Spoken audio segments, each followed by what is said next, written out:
नमस्कार, स्वागत है आप सभी का। आप देख रहे हैं एबीपी गंगा। मैं हूं आपके साथ राजीव ढौंडियाल। शुरुआत करते हैं बुलेटिन की। सबसे पहले बड़ी खबर जारी है। मुख्यमंत्री योगी आदित्यनाथ की टीम 11 की मीटिंग और श्रमिकों के लिए यूपी सरकार की बड़ी पहल। श्रमिकों के लिए, कामगारों के लिए बड़ी पहल। कामगारों की स्किल मैपिंग की पहली सूची तैयार हो गई है। मुख्यमंत्री योगी आदित्यनाथ ने ट्वीट करके जानकारी दी है कि कामगारों की स्किल मैपिंग की पहली सूची तैयार हो गई। रोजगार मुहैया करवाने के लिए यह सूची बनाई गई है। सरकार ने सूची बनाई है, चिन्हित किया है कि जो प्रवासी लौटे हैं वो किन किन कामों में महारत रखते हैं, क्या क्या काम वो जानते हैं, उनकी स्किल क्या है। रोजगार मुहैया करवाने के लिए यह सूची बनाई गई है और जो जिस काम में अव्वल है उसको उसी हिसाब से काम मिलेगा। श्रमिक कल्याण आयोग के गठन की तैयारियां भी शुरू हो गई हैं। तो टीम 11 की आज की बैठक। अनुभव शुक्ला हमारे संवाददाता इस खबर पर और ज्यादा जानकारी के साथ जुड़ गए हैं। अनुभव, दर्शकों को बताएं टीम 11 की बैठक में अब तक क्या क्या निर्णय लिए गए? देखिए, ये बैठक चल रही है। मुख्यमंत्री हैं और उनके जो टीम 11 के वरिष्ठ आईएएस अफसर हैं वो सभी शामिल हैं। और देखिए, यूपी पहला राज्य बना है जिसने प्रवासी श्रमिकों के लिए माइग्रेशन कमीशन बनाने का ऐलान किया और अब उसके नाम की भी घोषणा हो गई है। उसका नाम होगा उत्तर प्रदेश कामगार श्रमिक कल्याण आयोग। और खुद मुख्यमंत्री ने ट्वीट करके ये जानकारी दी है कि अब तक जो प्रवासी श्रमिक आए हैं उनकी स्किल मैपिंग भी एक पहली सूची 14,75,000 प्रवासी श्रमिकों की एक सूची भी तैयार हो गई है। यानी जो जिस स्किल में माहिर है, जो जिस विधा में माहिर है, उसको उसी विधा में काम दिया जाएगा। सबसे ज्यादा रियल एस्टेट सेक्टर में तकरीबन 1.25 लाख के आसपास जो प्रवासी श्रमिक हैं उनकी दक्षता पाई गई है और उनको उसमें शामिल किया गया है।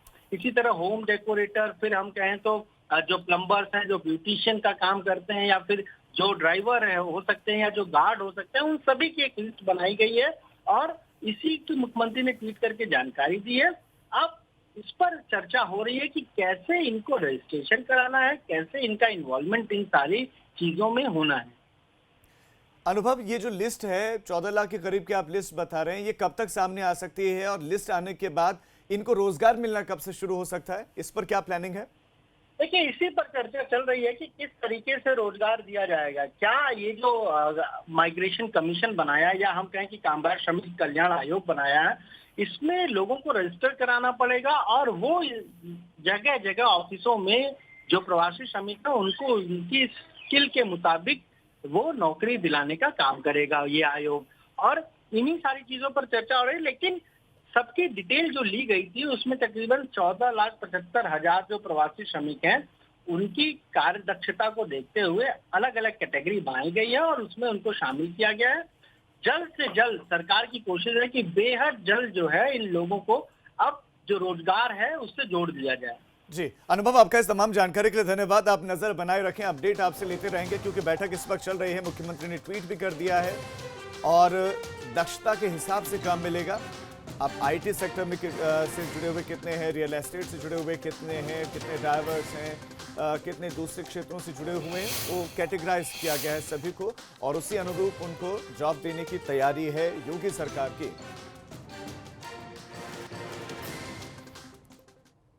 एक बड़ी खबर अब आपको देंगे दिल्ली से, जहां पर तबलीगी जमात का मामला है। इस पूरे मामले में आज 20 आरोप पत्र अदालत में दाखिल करेगी पुलिस।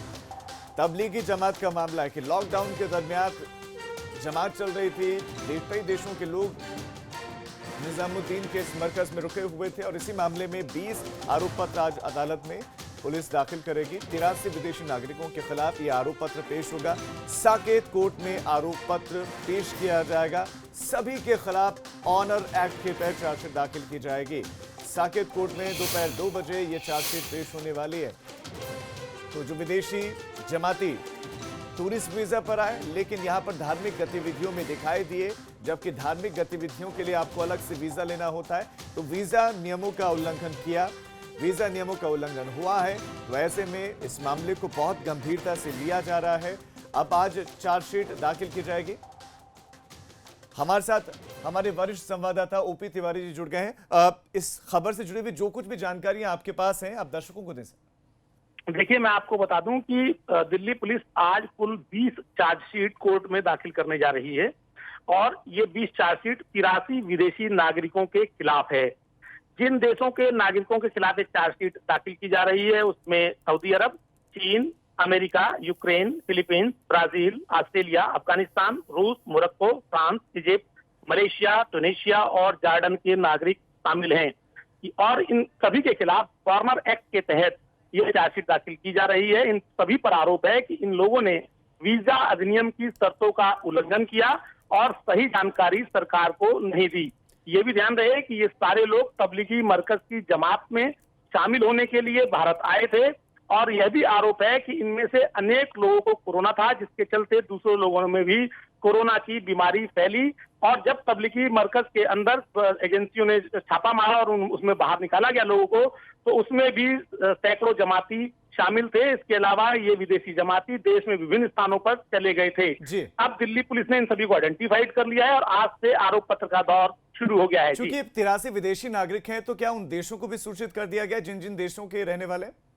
बिल्कुल, विदेश मंत्रालय से अप्रूवल के बाद ही कोई आरोप पत्र इस तरह का कोर्ट के अंदर दाखिल किया जाता है। उसके पहले जो यहाँ पर दूतावास हैं इन देशों के, वहां बता दिया जाता है कि आपके फला नागरिक हमने इस अधिनियम के तहत बंदी बनाया हुआ है या डिटेन किया हुआ है और या इस कारण से हमने उसका पासपोर्ट जब्त कर लिया है। क्योंकि इन सभी लोगों का पासपोर्ट भी जब्त किया गया है, इनके यात्रा संबंधी दस्तावेज भी जब्त कर लिए गए हैं दूसरे भी। तो लिहाजा इनके सभी दूतावासों को भी बता दिया गया है और इसके बाद इन सभी के खिलाफ आज आरोप पत्र कोर्ट में दाखिल किया जाएगा। जी, आपका इस तमाम जानकारी के लिए धन्यवाद। तो ये विदेशी नागरिक 83 विदेशी नागरिक जिनके खिलाफ आज चार्जशीट दाखिल की जाएगी, 2 बजे के करीब साकेत कोर्ट में ये चार्जशीट दाखिल की जाएगी और वीजा नियमों का उल्लंघन किया। इनके देशों को भी सूचित कर दिया गया। विदेश मंत्रालय से लगातार संपर्क में भी है। जानकारी उनको दे दी गई है कि आपके नागरिकों ने भारत में वीजा नियमों का खुला उल्लंघन किया है और अब एक्शन की तैयारी में है पूरी तरह से।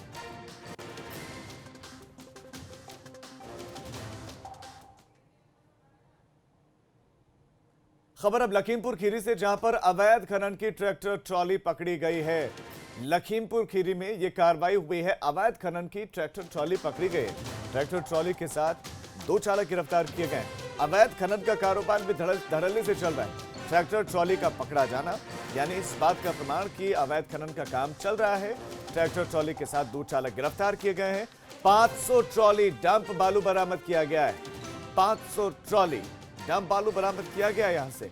अब पुलिस की इस कार्रवाई से इलाके में हड़कंप है, लेकिन यहां पुलिस भी सवालों में। नवीन हमारे संवाददाता पहले तो इस खबर से जुड़ी हुई सारी जानकारी आपको देंगे। नवीन, दर्शकों को बताएं। हाँ जी, आपको बता देंगे सुबह की कार्रवाई से जो सीओ अपने स्टाफ के साथ वहां पहुंचे काटी बसे में और ये ताबड़तोड़ कार्रवाई की है, जिसमें 4 ट्रैक्टर ट्रालियां बरामद की गई है और 2 लोगों को गिरफ्तार किया गया है और 5 ट्रालियां जो खनन का जो इकट्ठा किया गया था इसको भी बरामद किया गया है। लेकिन सवाल उठता है पुलिस पर कि इससे पहले कि 500 ट्रैक्टर ट्रालियों की सामान खनन का रिकॉर्ड लगाया गया था, इसका तो यह आखिरकार कहाँ कैसे पहुंच गया और अचानक इतनी बड़ी कार्रवाई की जाती है। तो लिहाजा इस खनन माफियाओं पर जो शिकंजा कसा गया है पुलिस ने, इससे हरकत मचा हुआ है और धरपकड़ भी की जा रही है। लेकिन प्रश्न तो उठता ही है। जी नवीन, आपका इस तमाम जानकारी के लिए धन्यवाद।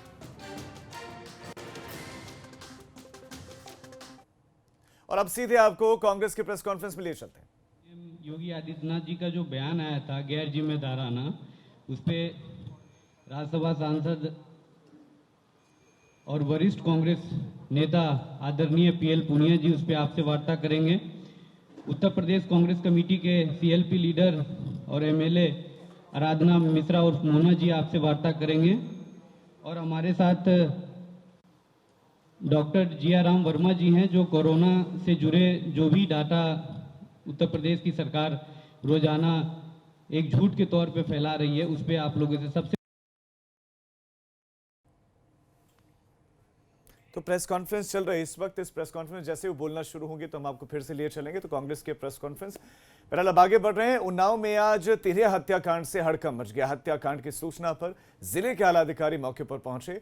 घटना औरास थाना इलाके के पूरनखेड़ा गांव के, जहां पर गांव के बाहर एक सूखे तालाब के पास एक महिला और 2 बच्चियों के शव पड़े मिले हैं। एक साथ 3 लोगों की हत्या की सूचना मिलते ही इलाके में हड़कंप मच गया। देखते देखते ग्रामीणों की भीड़ यहां पर इकट्ठा हो गई। घटना की सूचना पर मौके पर पहुंची पुलिस मामले की जांच में जुट गई। एसपी उन्नाव विक्रांत वीर भी मौके पर पहुंचे। फॉरेंसिक एक्सपर्ट्स और डॉग स्क्वाड भी मौके पर पहुंची। हैरानी की बात यह है कि तीनों शवों के गले में फंदा लगा हुआ मिला था। मृतक महिला की उम्र करीब 35 वर्ष, उनकी बेटियों की उम्र एक की 8 साल तो एक की 4 साल बताई जा रही है। घटना के पीछे की वजह फिलहाल स्पष्ट नहीं हो सकी है। हालांकि पुलिस पारिवारिक कलह के एंगल से भी इसको देख रही है।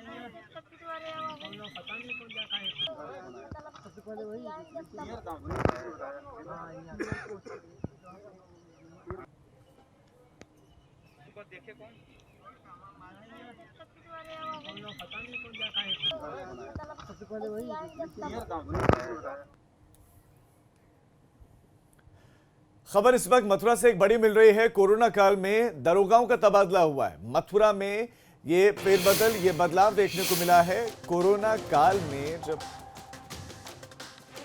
इतनी विकट समस्या, इस बीच में दरोगाओं का तबादला हुआ है और 59 दरोगा का एसएसपी ने तबादला कर दिया है। 20 दरोगा को चौकी प्रभारी बनाया गया है। 39 दरोगा को थानों और पुलिस लाइन में इनका तबादला किया गया है। 59 दरोगा का एसएसपी ने तबादला किया है। ये खबर आपको दे रहे हैं, खबर बड़ी है। इससे पहले मुख्यमंत्री ने एक निर्देश दिया था कि किसी भी अधिकारी का तबादला नहीं होगा। कोई भी अधिकारी अगर तबादला करना भी है तो मुख्यमंत्री के निर्देश पर होगा। ये अधिकारियों की बात थी, लेकिन यहाँ पर दरोगा का ट्रांसफर हुआ और एसएसपी ने निर्णय लिया है। 59 दरोगाओं का ट्रांसफर, पोस्टिंग उनकी की गई है, तबादला उनका किया गया है। एग्जैक्ट कारण अभी स्पष्ट नहीं है। अभी वो भी क्लियर हो जाएंगे कि इनके तबादले के पीछे का कारण क्या रहा। क्या कोरोना काल के दरमियान उन्होंने सही से कदम नहीं उठाया। और एक बार फिर से आपको लिए चलते हैं कांग्रेस की प्रेस कॉन्फ्रेंस में। पीएल पुनिया संबोधित कर रहे हैं। लेकिन भारतीय जनता पार्टी जो कोरोना से लड़ रहा है, कांग्रेस पार्टी उसी से लड़ाई लड़ रही है। हमारे प्रदेश अध्यक्ष श्री अजय कुमार लल्लू जी, वो सरकार के द्वारा, उत्तर प्रदेश सरकार के द्वारा जो निर्देश दिया गया था कि जो बॉर्डर पे है, आगरा बॉर्डर पे बसे हैं, उनको नोएडा और गाजियाबाद लेके जाइए, वो लेके जा रहे थे और उनके साथ जो सलूक किया गया, उनकी गिरफ्तारी हुई, जमानत हुई, दोबारा गिरफ्तारी हुई।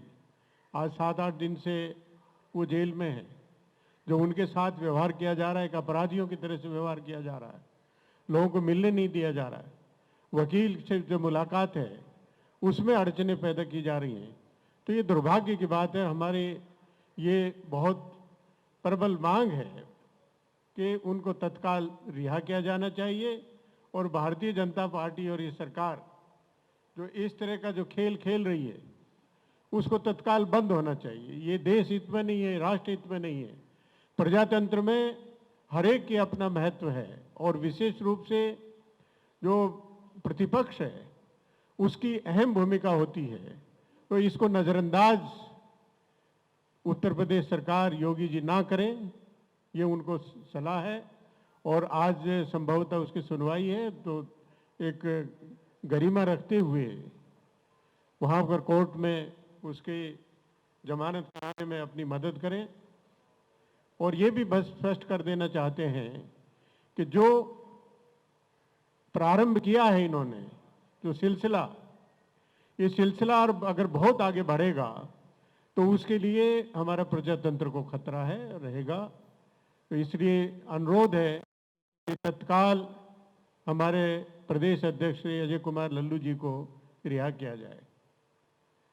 अभी कल की बात है, प्रदेश के मुख्यमंत्री ने अजीबोगरीब, हैरत अंगेज एक बयान दिया और कहा कि 25 लाख प्रवासी मजदूर बाहर से आए हैं, जिसमें से महाराष्ट्र, दिल्ली और अन्य प्रदेशों में से।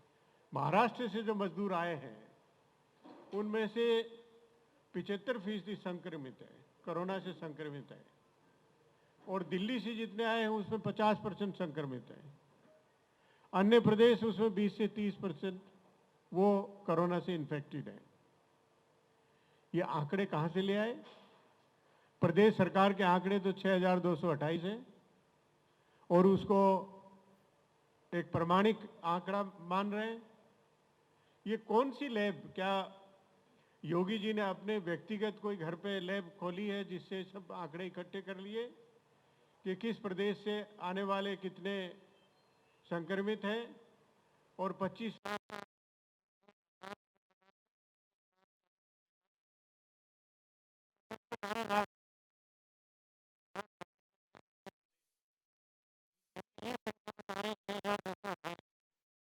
कितना अंतर है।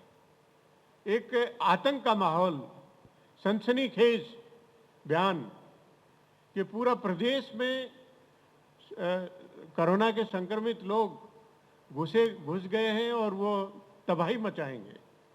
बड़े दुर्भाग्य की बात है। और हमारी राष्ट्रीय महासचिव श्रीमती प्रियंका गांधी जी ने भी इसके ऊपर सवाल खड़े किए हैं कि योगी जी दबाव दें कि आपके सही आंकड़े क्या हैं और जो आंकड़े दे रहे हैं उसका आधार क्या है, और अगर इतना गंभीर स्थिति है कोरोना वायरस की उत्तर प्रदेश में, तो फिर उसको रोकने का इलाज भी क्या है, इसके बारे में स्पष्ट किया जाए। जो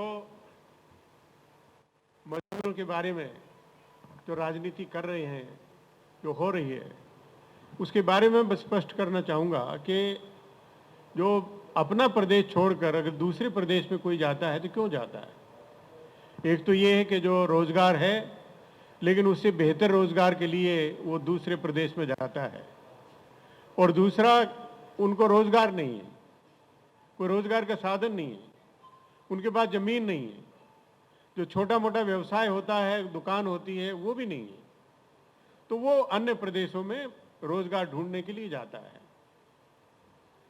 और उसमें मैं स्पष्ट रूप से बताना चाहूँगा कि जिनके पास ज़मीन नहीं है, जिनके पास व्यवसाय नहीं है, कारोबार नहीं है, वो अधिकांश अनुसूचित जाति के लोग हैं और अति पिछड़ा वर्ग के लोग हैं। और आदिवासी यहाँ नहीं है, लेकिन बाकी जगह आदिवासी भी उसमें सम्मिलित हैं, अनुसूचित जाति है और अति पिछड़ा वर्ग के लोग हैं जिनके पास ज़मीन नहीं है। ज़मीन को छोड़ के कोई बाहर नहीं जाएगा, वो उसी के ऊपर निर्भर रहता है। और लेकिन अनुसूचित जाति के लोग, जिसमें अधिकांश के पास ज़मीन नहीं है, और जो बाहर जाते हैं उनके पास किसी के पास ज़मीन नहीं होती, अति पिछड़ा वर्ग के लोग भी जो सर्विस सेक्टर को देखते हैं उनके पास भी कोई ज़मीन नहीं होती। तो ये है। और अब इनके बारे में ही जो अनुसूचित जाति के लोग हैं, जो पिछड़ा वर्ग के लोग हैं, उनके बारे में योगी जी ने ब्रांडिंग कर दी है कि इनमें से 75% अगर बम्बई से आया है तो 75% वो कोरोना पॉजिटिव है, दिल्ली से आए वो 50% कोरोना पॉजिटिव है, और अन्य प्रदेशों से आए वो 20 से 30%। उन्हें एक किस्म से ब्रांडिंग कर दी कि जो भी बाहर से आएगा हर व्यक्ति कोरोना बॉम्ब दिखाई देगा, लोगों को बॉम्ब दिखाई देगा। और अब वो सभी लोग अब वापस लौट रहे हैं। वापस लौटने के बाद उनके साथ जो हो रहा है, उनको जो कोविड-19 हॉस्पिटल कहें या क्वारंटाइन कैंप कहें, वहाँ पर रखा जाता है, वो जगह ठीक नहीं है। लेकिन वो गांव नहीं जा पा रहे हैं, और कब तक नहीं जा पाएंगे ये मैं नहीं समझता, क्योंकि जिस प्रकार ये बयान आया है उसको देखते हुए कि 75% अगर संक्रमित हैं तो लगभग सभी लोग हैं, 50% है तो सभी लोग हैं। और ये सभी लोग जब जाएंगे अनुसूचित जाति अति पिछड़ा वर्ग से, तो वैसे ही कुछ थोड़ा सा अलगाव रखते हैं, अलग उनको रखने की कोशिश की जाती है। लेकिन योगी जी के बयान के बाद तो हर व्यक्ति दिखेगा कि देखो ये संक्रमित होकर आ रहा है, ये पॉजिटिव है और इससे जान को खतरा हो सकता है, इसलिए उसको अलग करो। तो कितने महीने तक वो गांव में अपने घर नहीं जा पाएगा, इसका अंदाज लगाया जा सकता है कि बहुत दिनों तक के लिए ये खाई इन्होंने खोद दी है योगी जी ने। इन्होंने जो सांप्रदायिक सद्भाव को तोड़ा है, जो वैमनस्यता जो पैदा की है एक समाजों के बीच में, और ख़ास तौर से जो दलित समाज है, अति पिछड़ा वर्ग है, उनके खिलाफ जो उन्होंने एक भ्रम पैदा किया है, वो वास्तव में बहुत दुर्भाग्यपूर्ण है। और ये बहुत साफ है, समझ लेना चाहिए कि वर्तमान सरकार, योगी जी की सरकार, वो दलित विरोधी है, पिछड़ा विरोधी है, बहुत स्पष्ट है। और इसके प्रमाण हैं। जो अत्याचार की घटनाएं हो रही हैं, एट्रोसिटीज़ की, कल विस्तार से उसके बारे में चर्चा की थी, लिस्ट भी दी गई थी कि कहाँ कहाँ हुआ है। और लेटेस्ट संभल में एक दलित समाज के प्रधान, उसको गोली मार के हत्या कर दी, उनके बेटे को गोली मार के हत्या कर दी, और लोगों के झुंड था, हजूम था, उस हजूम के सामने कैमरा के सामने उन्होंने हत्या की। ये इस तरह की घटनाएं हो रही हैं। और श्रम विभाग से संबंधित जो उन्होंने निर्णय लिए हैं, लेबर लॉज में अमेंडमेंट किया है, उसे तो स्पष्ट है, क्योंकि जो लेबर है इसमें वही अनुसूचित जाति के लोग और पिछड़ा वर्ग के लोग वही सब हैं। उनके खिलाफ जिस तरह के निर्णय लिए हैं कि श्रम कानून लागू नहीं होगा, जो काम करने के घंटे हैं वो पहले 8 घंटे थे, उनको 8 को घंटे को बढ़ा के 12 घंटे किया जा सकता है। जो लेबर ट्रिब्यूनल है, लेबर कोर्ट है, उसकी ज़रूरत नहीं हो पाएगी। और भी अनेक ऐसे उदाहरण उन्होंने दिए हैं जिसमें इन्होंने श्रम कानून का उल्लंघन किया है। और बाकी राहुल जी और प्रियंका जी आगे बढ़ के इनको श्रमिक हैं, जो अनुसूचित जाति के लोग हैं, अति पिछड़ा वर्ग के लोग हैं, उनको आगे बढ़ के उनको मदद करने की कोशिश की। राहुल जी गए तो उनको नाटक और ड्रामा बताते हैं, और प्रियंका जी ने 1000 बसें जब देखा कि मजदूर जा रहे हैं और बीच में एक्सीडेंट हो के उनकी डेथ हो जा रही है, तो उनको बचाने के लिए, उनको सुविधा प्रदान करने के लिए 1000 बसें की। और जो उसमें राजनीति हुई, जो नाटक ड्रामा हुआ, वो सब आपके सामने है, जानते हैं। लेकिन कोई भी कदम ऐसा उठाया जाए जिससे इस वर्ग को लाभ पहुँचे, इस लाभ को सुविधा पहुँचे, वो इनको कभी अच्छी लगती नहीं है। और जो बसों के बारे में जब वार्ता हुई तो कहते रहे कि हमारे पास 27,000 यूपीएसआरटीसी की बसें हम लगाएंगे, लेकिन अभी कहीं दिखाई देती हो प्राइवेट बसें, कुछ दिखाई जरूर देती हैं, इक्का दुक्का कोई एसआरटीसी की बसें। वरना जितने भी मजदूर हैं जो बॉर्डर पे मौजूद हैं या अन्य जो आ रहे हैं, उनको उनके गंतव्य स्थान, उनके घर पे पहुंचाने के लिए यूपीएसआरटी की बस चारों तरफ दिखाई देनी चाहिए थी, जो उन्होंने नहीं किया। क्योंकि इस वर्ग के लिए विशेष रूप से उनको कोई कतई हमदर्दी नहीं है। अगर इनका बस चले तो उनका हित जितना हो सके उतना ये करते रहते हैं। तो लेबर लॉज में बदलाव कर दिए हैं। अजय कुमार लल्लू सलाखों के पीछे हैं, सरकार जमानत में उनकी मदद करें सरीखे हर एक विषय पर पीएल पुनिया ने प्रदेश की योगी सरकार को घेरा है। प्रेस कॉन्फ्रेंस उनकी चल रही है। खबरों में आगे बढ़ रहे हैं। बाराबंकी से एक बड़ी खबर आपको देते हैं। सोशल डिस्टेंसिंग की जमकर धज्जियां उड़ाई जा रही हैं। बाराबंकी में सोशल डिस्टेंसिंग की जमकर धज्जियां उड़ी है। बिना मास्क के ही मंडी में लोगों की जबरदस्त भीड़ जुटी है। हम तस्वीरों के साथ ये खबर आपको दिखा रहे हैं और आप देख लीजिए कि मंडी में क्या हालत है। मंडी में मास्क पहने हुए आपको क्या कोई व्यक्ति नजर आ रहा है? आप इन तस्वीरों को देखिए। एबीपी गंगा इन तस्वीरों को आपके सामने रख रहा है। बिना मास्क के मंडी में लोगों की जबरदस्त भीड़ है। विक्रेता हो, खरीदार हो, किसी ने मास्क नहीं पहना है, या उनको लगता है कि शायद कोरोना हमारे देश से चला गया, कोरोना का खात्मा हो गया, या फिर शायद उनको लगता हो कि वो इतने मजबूत हैं कि कोरोना उनका कुछ नहीं बिगाड़ सकता। सब्जी मंडी में सुरक्षा के कोई बंदोबस्त क्यों नहीं है? जहां पर इतनी गैदरिंग होती है, इतनी बड़ी संख्या में लोग होते हैं, वहां पर पुलिस के अधिकारी क्यों नहीं है? सबसे पहले इन तस्वीरों को आप देख रहे हैं। ये तस्वीरें आपके सामने हैं। मंडी की ये तस्वीरें हैं बाराबंकी के। सोशल डिस्टेंसिंग क्या होता है, ये एहतियात क्या होते हैं, मास्क क्यों जरूरी है, सैनिटाइजर क्यों जरूरी है, इन सब बातों से बहुत दूर कोरोना मुक्त जगह में इनको ऐसा लगता है कि ऐसी जगह पर है जहां कोरोना का संक्रमण इनको नहीं पहुंचेगा। बिना मास्क के, बिना किसी एहतियात के लोग बेधड़क घूम रहे हैं। क्यों इनको कोई रोकने वाला नहीं है? क्यों यहां पर इनको कोई समझाने वाला नहीं है? ये गुटों में बैठे हुए हैं, बिना मास्क के बैठे हुए हैं। दूसरी जगह लोग आ रहे हैं। बाराबंकी में इतने केसेस आए हैं, कुछ दिनों पहले लगातार केसेस आए। 95 केस एक दिन बाराबंकी में आए, उसके बाद 50 केसेस, तरीके इतने केसेस आ गए हैं, आंकड़ा 100 के पार है। और उसके बाद भी बाराबंकी में स्थिति ये है कि मंडियों में जमावड़ा लग रहा है, मंडियों में लोगों की भीड़ जुट रही है, मंडियों में लोग सोशल डिस्टेंसिंग का पालन नहीं कर रहे हैं, मास्क नहीं लगाकर पहुंच रहे हैं। जब कानून है कि बिना मास्क लगाए जुर्माना लगाया जाएगा, तो कौन लगा रहा है जुर्माना? बिना मास्क पहने हुए कैसे लोग पहुंच रहे हैं?